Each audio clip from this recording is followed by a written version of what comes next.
வன்னி மரத்தடி வருவதும் யாரு? வந்திடும் பொருளை சொல்லுவதாரு?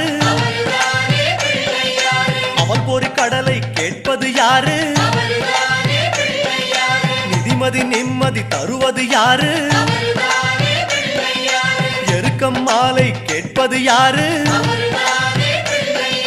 பிணக்கம் நீக்கும் சாமியும் யாரு? முன்வினை அறுக்கும் மூத்தவன் யாரு? அவரும் வாழ்வது எங்க?